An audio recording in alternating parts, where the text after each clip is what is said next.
Some minds do not rest when the room gets quiet. They just lose their distractions and get louder. You can look completely calm and still feel mentally crowded. Nothing is happening outside, but inside, everything is still moving. You answer the text, wash the dish, turn off the light, and finally lie down. Then your brain opens every tab it kept minimized all day. A sentence you said at lunch comes back first. Then someone's tone, someone's face, and the weird pause you still cannot explain. This is why exhaustion can feel so confusing for sensitive people. You are not only tired from what happened, but from what keeps happening afterward. A lot of people think tiredness comes from doing too much, but some tiredness comes from noticing too much, feeling too much, and holding too much at once. That is the part most people never see. Your body is in the room, but your mind is processing the room, the people, the mood, and the meaning. You are not just hearing words, you are hearing what changed in the voice, what went unsaid, and what the energy felt like underneath. And that constant inner registration has a cost. It burns energy quietly, which is why your exhaustion can look invisible from the outside. You may leave a short conversation feeling strangely depleted, not because it was dramatic, but because your mind kept tracking 10 things at once. The facial expression, the pace of the exchange, whether you sounded awkward, whether they seemed off, whether you missed something important. For a mind like this, even ordinary moments are rarely just ordinary. They arrive layered, charged, and full of small data points that never feel fully neutral. That is why silence does not always feel restful. Sometimes silence is when the delayed processing finally starts collecting its payment. You sit in your car after being around people and feel your whole system drop. Not because the day was terrible, but because now your body can finally admit it was working. This is one of the strangest parts of inner overstimulation. You often do not feel the full exhaustion in the moment. You feel it later in the hallway, later in the shower, later in the kitchen with one dim light on. The crash arrives after your role is over. While other people are still talking, laughing, and moving through the evening, part of you is already nearing capacity. You just learned how to hide it well. You know how to stay pleasant when your mind wants quiet. You know how to keep eye contact while internally reaching for the exit. So people assume you are fine. They did not see how much energy your composure actually costs. And composure can be expensive for a deeply aware person. The calmer you seem outside, the more people miss how hard your nervous system is working. Some minds are not loud in an obvious way. They are loud in a refined way. They scan instead of shout. They track instead of spill. They stay organized on the surface while carrying a dense weather system underneath. That kind of mind often grows up learning to read the room early. It becomes skilled at sensing tension, shifts, and subtle emotional changes before words appear. So now, even in safe moments, the radar stays on, not because you want drama, but because your awareness learned not to fully power down. This can make normal life feel oddly effortful. A grocery store is not just a grocery store when your brain notices noise, speed, bright light, people, and your own thoughts at once. A casual dinner is not just dinner when part of you is tasting the food, following the conversation, adjusting your responses, and reading the emotional temperature. Nothing seems huge, but everything accumulates. And accumulation is what drains people like you. That is why you can wake up tired before the day has even started. Your mind never got the clean, deep off switch other people seem to have. You slept, but you did not fully unclench. You rested, but some part of you remained on subtle watch. Maybe that is why mornings can feel heavy instead of fresh. You are reopening a system that never really finished closing. Then, the day begins with messages, sounds, choices, faces, and expectations. Before noon, your attention has already been split a dozen ways. And attention is not free. Every little adjustment costs something, especially when your brain processes life with extra depth. You may be the person who notices the slight tension in a coworker's joke, or the change in someone's smile that makes the whole room feel different. You may catch the awkwardness nobody names. Then later, when the day is over, you are still carrying it like emotional static.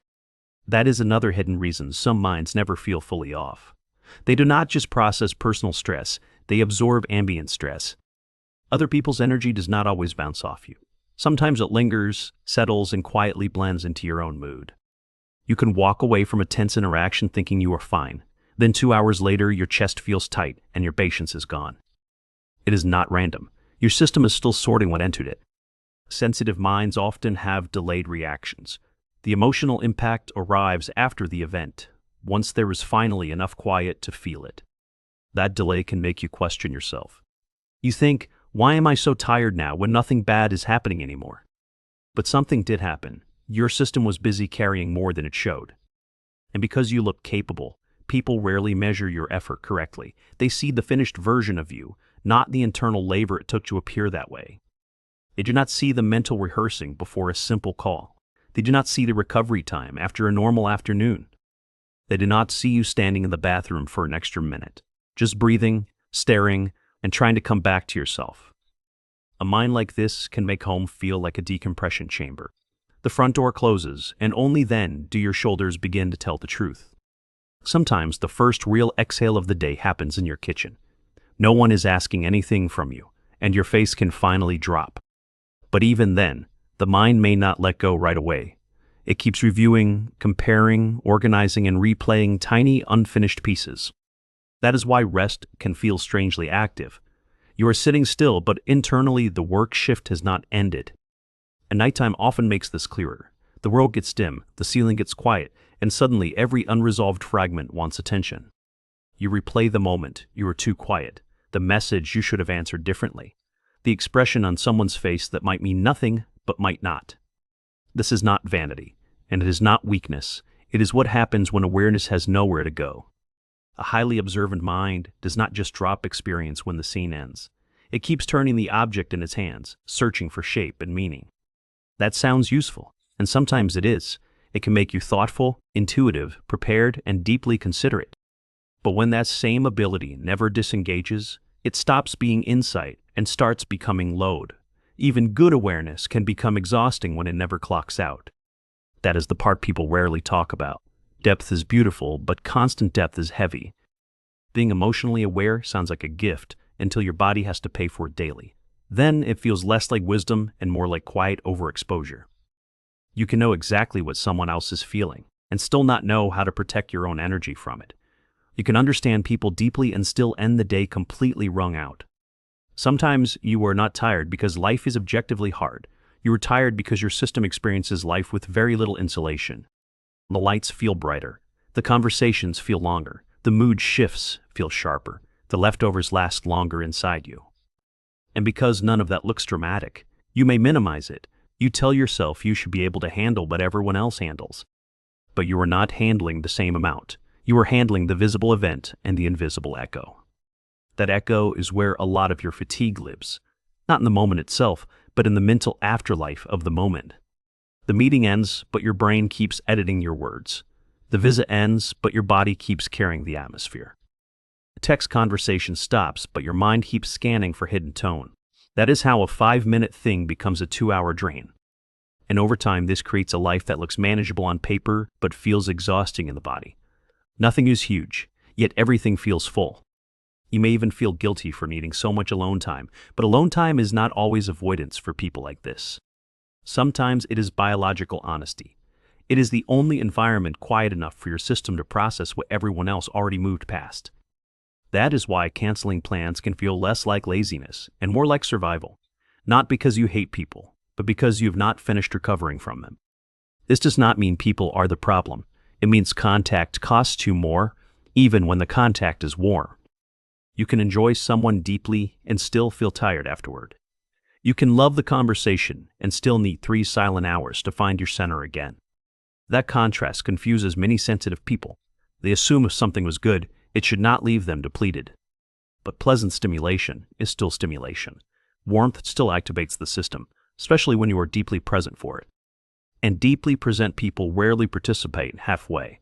They listen with their whole face, absorb with their whole body, and leave with more than they came in with. So yes, sometimes your tiredness is emotional, but often it is also sensory, cognitive, relational, and cumulative all at once. Too many sounds, too many decisions, too many subtle reads, too many unfinished loops carried into the evening. This is why simple advice can feel insulting. Take a bath, turn off your phone, go for a walk. Those things may help, but they do not explain the deeper issue. The issue is that your mind does not merely use energy. It continuously interprets reality. It translates tone. It monitors impact. It anticipates shifts. It gathers fragments other people naturally drop. And when a mind does that for long enough, exhaustion stops feeling like an occasional crash. It starts feeling like a background condition. You learn to function inside depletion. You become efficient, responsive, and strangely competent while running on inner overuse. That is why some of the most exhausted people do not look messy. They look composed, thoughtful, and incredibly together. But there is a difference between being steady and being rested. A lot of sensitive people have mastered the first without ever getting much of the second. So the real question is not why you are weak. The real question is how long you have been carrying invisible noise without naming it. Because once you name it, something shifts. You stop moralizing your fatigue and start understanding its shape. You realize that your tiredness is not always a failure of discipline. Sometimes it is the completely predictable result of constant internal engagement. That does not mean you should glorify it. A mind that never feels fully off is not proof of depth alone. It is also a sign that your inner world may be holding more than it was meant to hold without relief. Awareness becomes suffering when it never gets recovery. There is maturity in seeing both sides. Your sensitivity may help you notice beauty, nuance, and emotional truth that others miss. But the same sensitivity can make daily life more wearing than anyone realizes. Both things can be true at once. You do not need to call yourself broken to admit you are overloaded. You do not need a dramatic collapse to respect your own limits. Sometimes the wisest thing you can say is simple. My mind has been on for too long. That sentence carries more compassion than years of self-criticism. It explains the late-night replaying, the social hangover, and the strange fatigue after ordinary days. It explains why peace can feel unfamiliar at first. It explains why quiet sometimes makes you notice how tired you really are. And maybe that is the hidden pain of being deeply aware. You can spend years being praised for your insight while privately paying for it with your nervous system. You become the one who understands, the one who notices, the one who keeps it together. Meanwhile, inside, there is always one more thought finishing itself. One more feeling asking to be sorted before sleep. If this has been your life, your exhaustion is not imaginary. It is the natural weight of a mind that rarely stops receiving, interpreting, and carrying. And maybe the most healing truth is not that you should become less deep. It is that your tiredness makes sense. It makes sense that you need quiet after closeness. It makes sense that your body gets honest only after everyone leaves. It makes sense that night feels crowded. It makes sense that rest has been hard to find. Because some minds do not break loudly. They just stay on too long. And if that has been you, maybe what you need most is not another way to push through. Maybe you need the relief of finally realizing why you have been so tired this whole time.